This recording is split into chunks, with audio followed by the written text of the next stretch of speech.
Hello and good morning, everybody. I'm your host, Keenan. Welcome to the January 20th, 2022 weekly DXdao community call. Today may be our largest agenda yet, actually. A lot on the agenda today. We'll be chatting Dxd Buyback Extensions, increased capital into Gnosis Chain. We also have some words from some special guests here at Hopper. But before we get started, I want to give a few primers. There's a lot going on in the community right now. First and foremost, the Q4 Discord rep boost proposal has passed yesterday. Those of you that are familiar with the process are welcome to put those proposals up now if you'd like. We'll hopefully have an official kind of guide for that up later today as well. For those of you less familiar, I just want to make sure you're following the right steps. Another thing, the DXdao holiday POAPs went out early last week. Those of you that haven't claimed yet, you can take a look at the community announcements channel under the DXdao category. You'll be able to find all of the claim links there. Anyone that used Swapper, held DXD, etc. is eligible for some fun holiday animated goodies.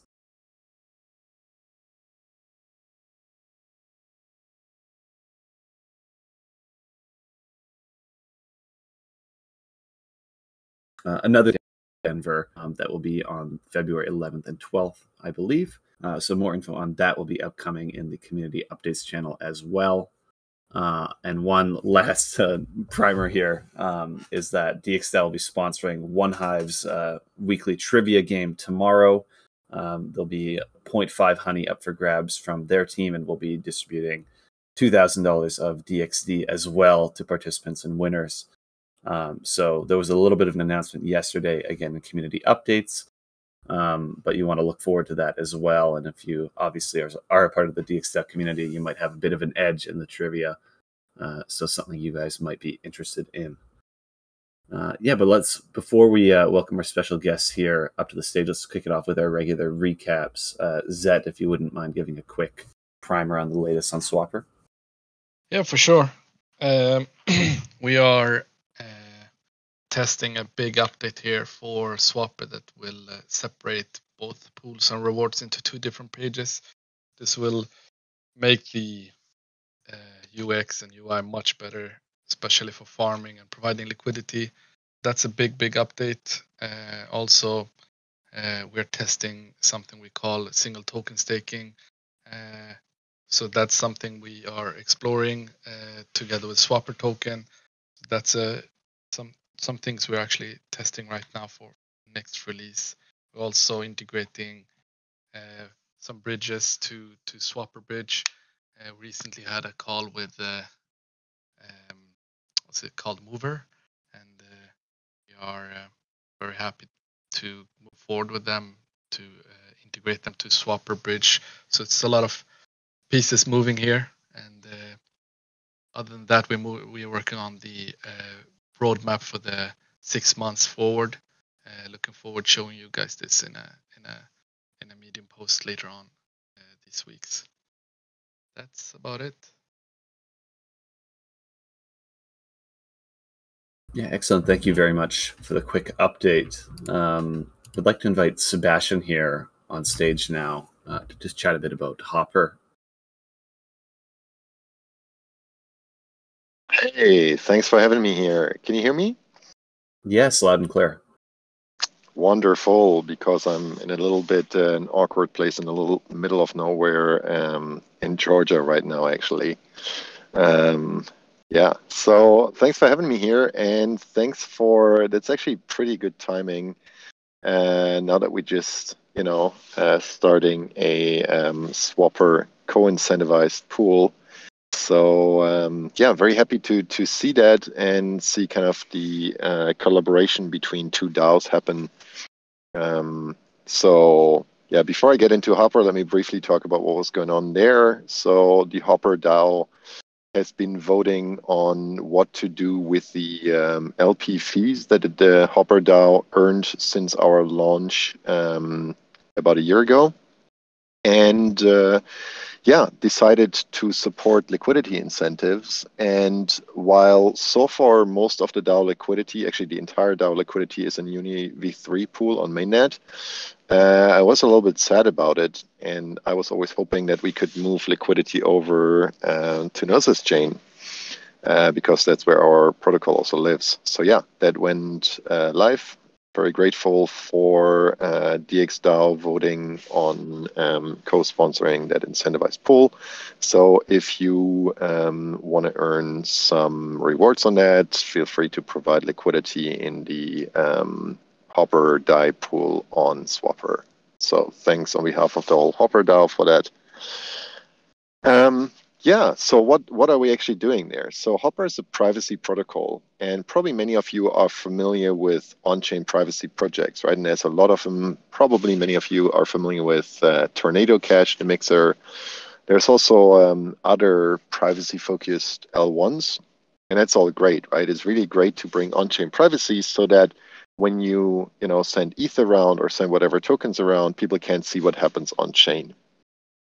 But one thing that is still exposed is the network level. So when you're, for example, interfacing with your MetaMask wallet and you're sending transactions, this transaction is being sent like to some node, right? And that is data that literally needs to go over some cable on the internet.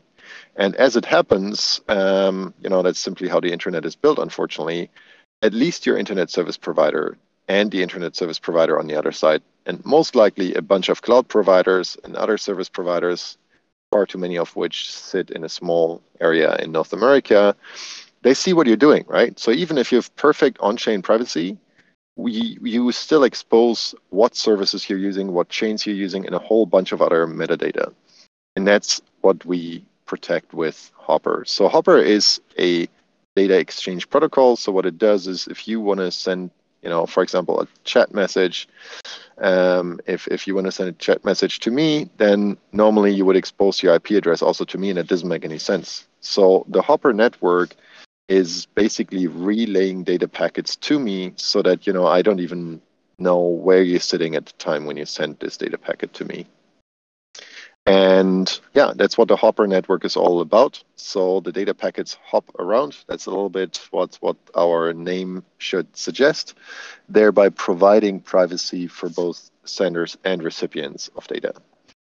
And yeah, I heard that a bunch of other folks from this community are going to be in East Denver. We're also going to be in East Denver. I'd be happy to connect to as many of you as possible. Because it's a quite good moment for Hopper. We are going to be at East Denver and East Amsterdam. It's going to be the first moments where you can actually build something with the Hopper protocol. So far, we just had a bunch of test nets, most of which happened on Gnosis chain, or as we called it, back last year, DXdao. So we're long-term users of this ecosystem of this chain, and the Hopper protocol is running there. Now, very briefly, what does that mean? So if you're running a Hopper node, you're relaying data packets that so far doesn't have anything to do with the blockchain, right? But actually, you're also incentivized for doing an honest job of relaying data packets. And for that, with a payment channel network that preserves privacy and is still scalable, but still, L1 gas fees on mainnet and a bunch of others would be prohibitively high. So that's why we moved to DXdao now Gnosis chain and planning to stay here. I talked to Martin this morning and also reiterated there that we plan to stay here at least for a few years to come until we have actually useful L2 solutions around, and yeah, potentially even then. So really great to see this healthy, vibrant ecosystem, which isn't built on marketing and noise, but actually projects that make shit happen. I'm very, very happy to be in such a crowd here, and yeah, make this whole ecosystem shine. And yeah, that's just in a nutshell what we're doing here. If there's any questions or comments or something, happy to talk about it. Yeah, awesome. Thank you so much, Sebastian. Opening the door now to any questions here from the community, anyone on stage as well, any questions, comments, feel free to chime in. I do have one question here left with me. Maybe we can kick off with that. Sure. Let's see here. Are there any further plans to collaborate with DXdao at this time? Maybe a silly question for me to be conveying, but yeah, no, I mean, and again, right? So I'm here basically with two hats. On the one hand, I'm the founder of Hopper Association, we started this whole protocol. On the other hand, I'm very happy to see this whole DAO interactions, and I guess I'm also acting to some extent a bit on as a spokesman of the Hopper DAO, and representing it versus DXdao. Yeah, absolutely. So for us, it's great to have this first touch point, where the Hopper DAO voted on, hey, let's make liquidity incentives happen, but gave us, some freedom on how exactly that is to be carved out. And then we talked to some folks at DXdao, and it was then really cool to see, that there was a proposal to do a joint liquidity pool on Swapper. So that's a start. It's also super interesting for me to see how these different DAOs actually operate, because it's very different, right? So I think DXdao has this very interesting governance model with this reputation-based token, which is something very interesting, because at Hopper we are kind of experimenting with novel forms of governance as a whole, right? So we did for our launch a one person, one vote thing. We then did a one token, one vote. We did QV. And yeah, so we're observing obviously closely also what happens with the reputation-based approach of DXdao here. So I really see a lot of different things that we can do beyond this very first kind of tiny joint incentive pool that we're doing on Swapper right now. To me, this is two DAOs saying hi to each other and going out on a first date. That's how I describe it. That's awesome. Any other questions here from the community? Feel free to chime in. I don't want to keep you forever, Sebastian. No worries at all. I see one hand raised from Nylon in the audience. That might have been an invite. Let me take a look. Okay. Yeah, it looks like an invite. Any, I guess, any final comments here from anyone on stage that hasn't had a chance to speak? Maybe Sky or John.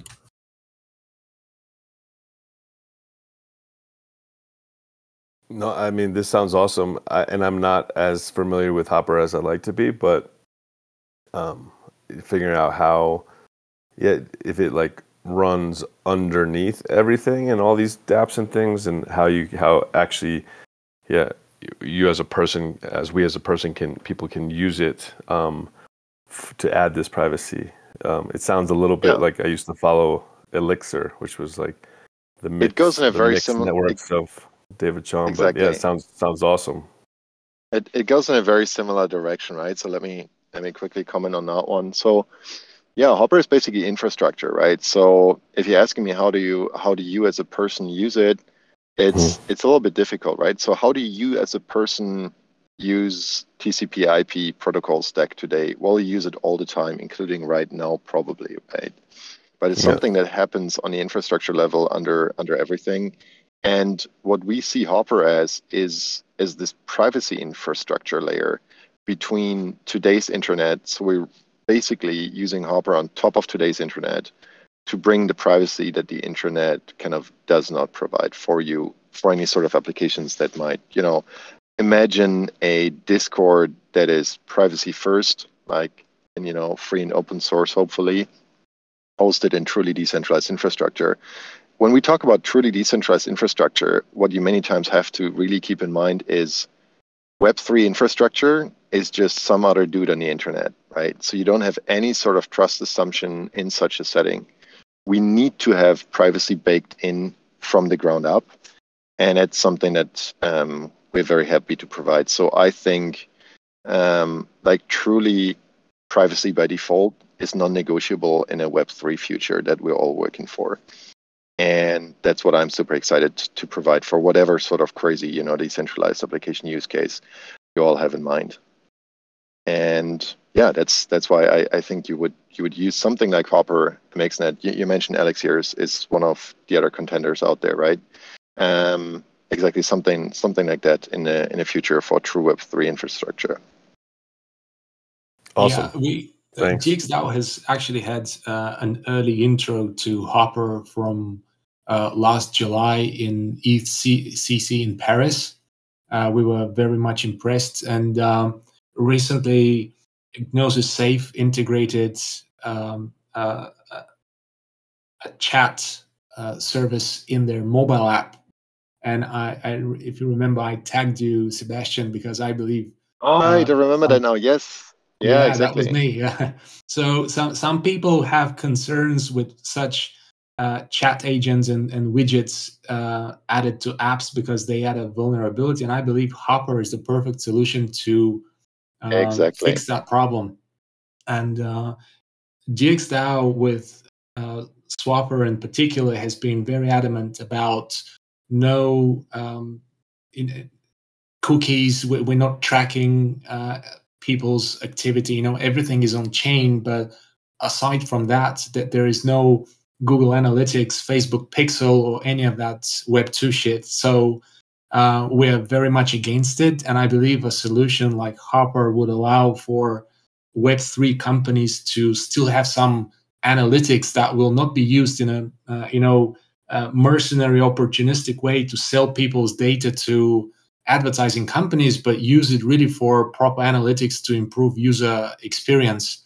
And I do feel like DXdao could leverage Hopper in Swapper, because we do have some parts of the dApp that might benefit with some analytics to improve user experience. So this is just the beginning of a long-term partnership. DX Ventures was very much interested in giving you a grant, or so to say, an investment, but I remember your terms were pretty high for what we have as a fund. So we had to pass, but not because we don't believe in your startup. It was just, we were constrained by the funds we had to play with. Understand that. And by the way, I think it's very laudable to have this goal of, no Google Analytics, no tracker. So, I mean, sometimes I find it a bit ridiculous if you read what happens in DeFi, how many DeFi apps out there are tracking the shit out of you. And, there's nothing that I, as a user, can really do about it except for basically not using these apps. So I think, having a grassroots movement and more bigger projects like DXdao that really subscribe to the values of respecting privacy of the individual is just something that's incredible to really push forward. That's like an agenda I find very laudable. And again, looking at the major ones in DeFi out there, I think there's a lot of catching up to do. So I really appreciate that. And just to maybe finish up with one funny story. So we're going to have at Hopper, we're going to bring some awareness for privacy and some really surprising things. And yeah, so we're going to have a bunch of showcases coming out this week that will be pretty surprising to you. And I'm happy to see that we're not the only one. There was some dude that was publishing something, I think, in the last couple of days, where they would airdrop a random NFT into your wallet, okay? And what they wanted to find out, well, where do you live, right? Which is really weird. So what happens if I airdrop an NFT into your wallet? Let's face it, what does wallet from many of us mean? It means MetaMask, right? Now, what does MetaMask do under the hood when it has an NFT? It says, oh, nice, like, let's be nice enough to show to Sebastian, like, what sort of picture there is, right? Like, what is the cute little picture I have? Now, because many NFTs are ridiculously centralized, what happens actually is that my MetaMask is doing a request to obtain this picture. And this picture is loaded from a server. Now, what happens in that moment is that the server is, seeing Sebastian's IP address from which he received this picture. So this is a really weird example that just gives you a glimpse and really just the tip of the iceberg of what happens when you think you have this decentralized future, but actually you're just slapping on some Web2 components on something that is like magic internet money. And that's something that I think really needs fixing. True. Yeah. Actually, when I read this article, one of our community members shared it in our Discord today. The moment I read it, I thought of Hopper and how it could be integrated as middleware from all the wallets in the space, because this is unacceptable. status Exactly. quo. Yeah. Exactly.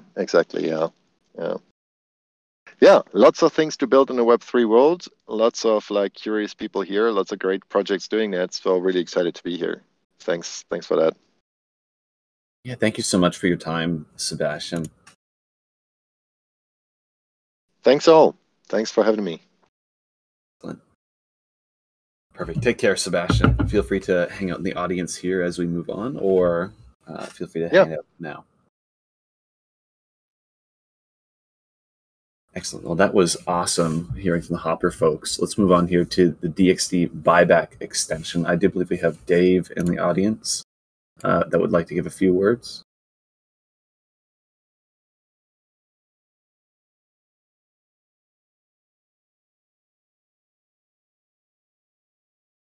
Maybe.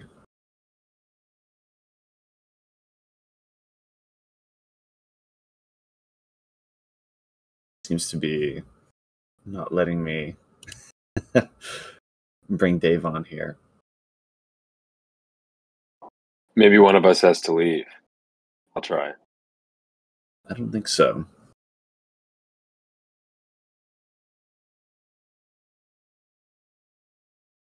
It says he can't accept. Chris taking the opportunity to get off stage. Tisk, tisk. You're not safe, Chris. You better come back. All right, well, we'll give Dave a couple of minutes here to try to figure out how to get on stage. Looks like maybe something for us. Try pressing Control R in Discord. Need to buy back some governance contributors to the stage, please. We'll temporarily skip over it. Let's chat the increased DXdao capital in Kenosis chain. I believe Sky wanted to take that away. Is that correct? Yeah, there is. There was a forum post about this initiative. It's an initiative that we've probably talked about a long time ago, but then kind of disappeared and is now being revisited. But DXdao has an advantage over a bunch of other DEXs out there, where DXdao has sizable capital that it has been and can put into liquidity pools on its products, including Swapper. And it's done that with smaller amounts in the past and can be across different chains. But as Swapper on Gnosis chain sits at a kind of a important, that's an important home for Swapper, where it's not a super competitive space. Gnosis chain has potential to grow a lot, is like the home of a lot of interesting dApps such as Hopper and a lot of DAOs and things, and DAO infrastructure. And it's also where DXdao has a very big governance base. And so one of the DXdao Swapper has Swapper token and has been doing governance token distribution and liquidity farming using that token.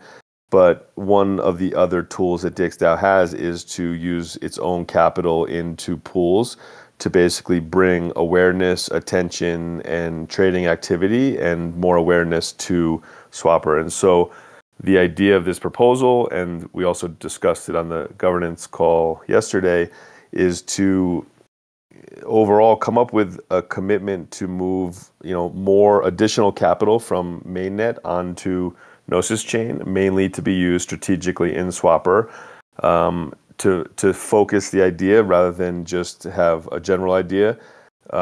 It's been kind of determined that the Dxd WETH pool, which has been a successful pool, is a popular pair on Gnosis chain, has some other players that are also have decent sized pools for that pair.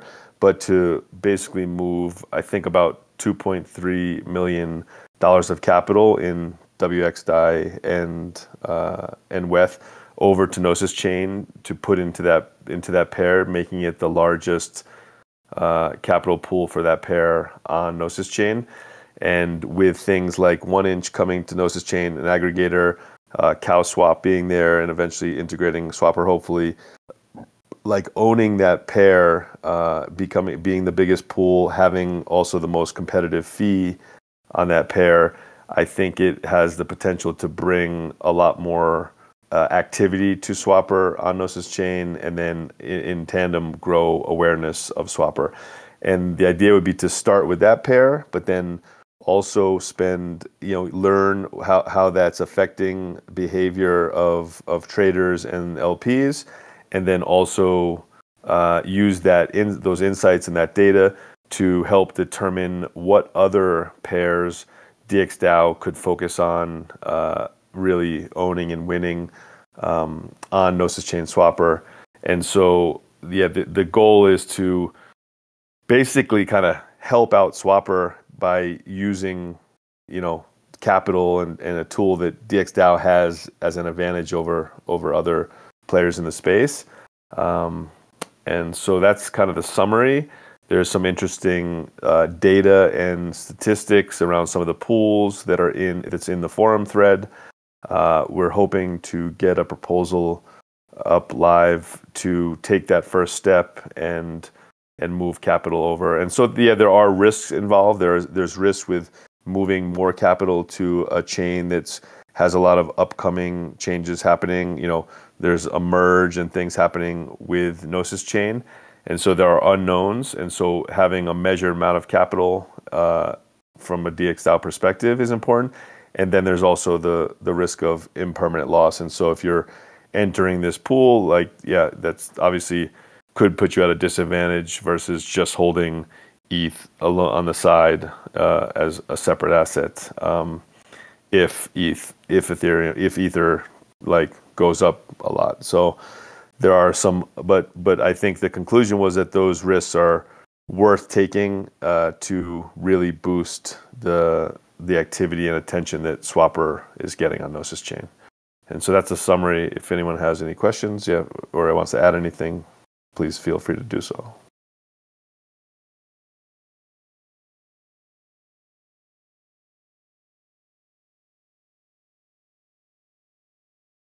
Leaving the door open for any questions here. I know there was a bit of a community discussion in the market chatter, maybe not directly relevant, more so to the buyback. But maybe something we can touch on after the buyback discussion.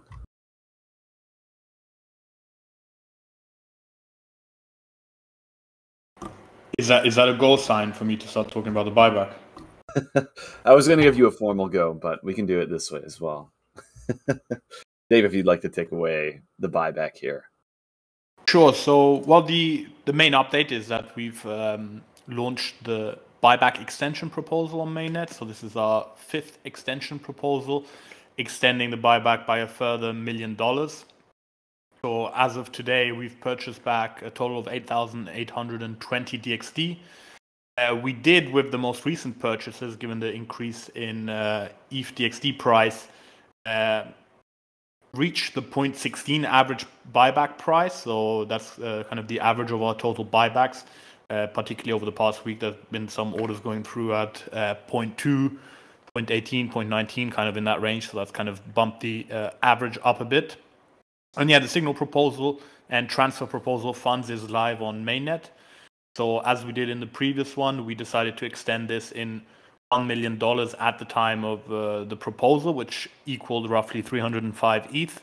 And that just makes the whole accounting part a lot easier than having to work with conversion rates while we're actually doing the buybacks. So those will be moved directly into the GPv1 relayer on Gnosis Chain. And it's live, 6 days to go. It's already boosted. The proposal also sends a couple of additional Ether just for operational purposes for the Gnosis Chain treasury. And pretty much good to keep going. So we, I believe yesterday and today, we won't be submitting a proposal, given that we need these funds in before. One of the things is, given that we calculate is on Ether amount, and the ETH price was decreased a bit as well over the past month, I guess we can say. The buyback orders actually were higher. So while we were typically buying back 8 or 9 ETH order, it's gone up to like 11 or 12 in the most recent ones, which is kind of like put us a bit over the top. And but I think from tomorrow we can line them up again, so they'll pass as soon as the funds are back in there. And yeah, that's pretty much all there is to the buyback extension stuff in terms of this new proposal. So it's pretty much a 1 million extension. And yeah, the operational way of doing the buyback stays the same for now. So that will be the orders on GPV1 on Gnosis chain. Yeah. Yeah, thank you so much for the update. Related to this, and I'm just playing catch up, there was quite a bit of discussion in the Market Chatter channel, mostly around the buyback and kind of deployment of DXdao capital into the DXd pool using treasury funds. I'm playing catch up on this a bit right now, actually. Chris, maybe, not to put you on the spot, of course, but if you'd like to maybe take that, if you have any words or thoughts. I noticed you had a couple in the marketing channel last night. Hey, thanks for having me up here, Keaton. I would say go read the Market Chatter channel because it's interesting. There's a lot of good points in there from a bunch of different people and kind of a good discussion there. But just take a step back, there was a DAO Talk post yesterday about ways to look at increasing DXD liquidity and also kind of reallocating it, considering there's like a couple different chains to do it. So we've talked about this on this call in kind of different chats, but this kind of presented the 4 options, and the market channel is is mostly focused on the option number 4, which would be DXdao providing liquidity itself in the DXD ETH pairs, and whether that would be a good idea or not. And yeah, I would check out the channel because it's kind of hard to capture everything.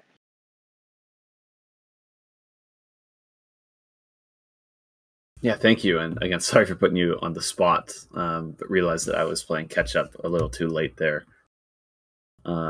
Perfect. Yeah, take a read through the Market Chatter channel. Next up, just a quick call of attention to DXdao squad updates. If you've been paying attention to the forum, some of our squads have been sharing some recaps of 2021 or kind of updates of the previous quarter. And I think we're kind of softly expecting the majority of our squads to participate in that. So if you're looking for kind of a live presentation, I would recommend attending our Friday product strategy calls this or next Friday. And those of you, you should be able to find a couple already, namely DX Voice and Governance on the forum. And they're fun little reads and kind of snapshots into the day-to-day operations at DXdao. And that actually, despite being our longest agenda, does wrap up the majority here of the talkable points beyond the calls to attention. I'm not sure if there's any topics anyone on here stage would like to run over. Otherwise, we can probably end it a little bit early today.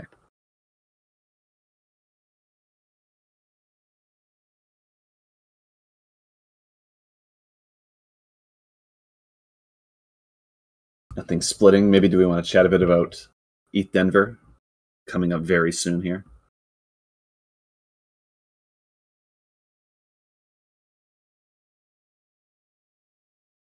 I mean, maybe worth mentioning that there will be a DXdao happy hour, and if there are any community members here that would like an invite, they can probably DM one of us, I think, or Keenan, I don't know what the best way is to communicate that on Discord. But yeah, it would be great to see folks, that are in these calls and in the community. If you're in Denver, it would be great to see you all in person. Yeah, I don't think we're trying to make it a huge party, but anyone that's listening now or on a recording definitely, and it will be in Denver, definitely should attend. So yeah, reach out and we can get together in Denver. Yeah, feel free to message any of us on the stage and or leave a message in the chat, and I'm happy to kind of facilitate sending out some information. And who knows, maybe it might turn into a big party. Yeah, I think it's somewhat limited capacity, but that's why we're doing invites. But yeah, who knows? Maybe. It's warm and sunny in Colorado. It'll just spill out into the streets. Who invited Charles? Augusto says, I know. For net and party.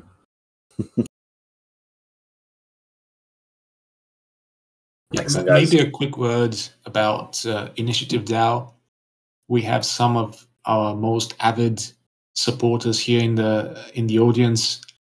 Just a reminder, if you have any ideas that you believe would be beneficial in promoting what DXdao is doing in the space in a fun, engaging, entertaining way, feel free to get in touch with us, and we could sponsor your idea for you to develop it and show your support for the DAO.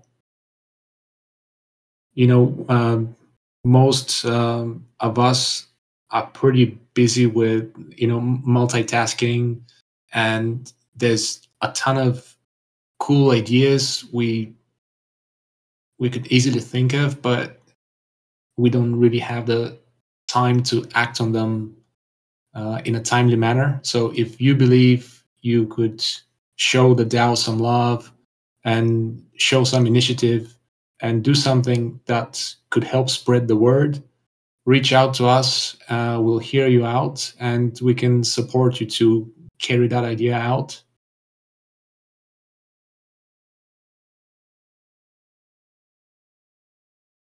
It'd be great to share, I believe it's D-Work, the board, and the chat as well, unless that's not something that ideas are inputted to by the community.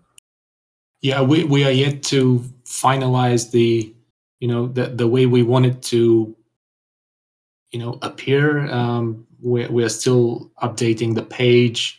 We're thinking of token gating it to DXD holders, but we've also thought of doing some cool graphics to properly announce it to the community and present it to, say, the world. So in a week or so, it might be ready for a proper introduction. But at this point, it's more of a closed circle for our most avid supporters that have been with us throughout the years, and we know them from our Discord.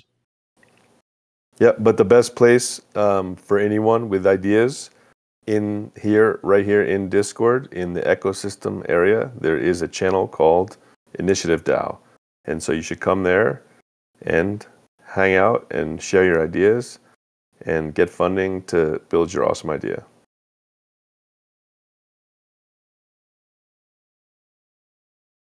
Excellent. Yeah, I linked the channel here in the chat as well, so you can find it nice and easy.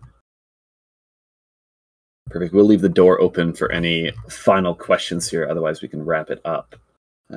Keeping an eye on the chat. Unless, Nathan, of course, you have a one last thing here. No. Not today? Okay. Excellent. Well, thank you, everyone, for attending. I know when we kind of said that the agenda was wrapped up, we saw a big chunk of people leave anyhow. But thank you, everyone, for attending that is still with us.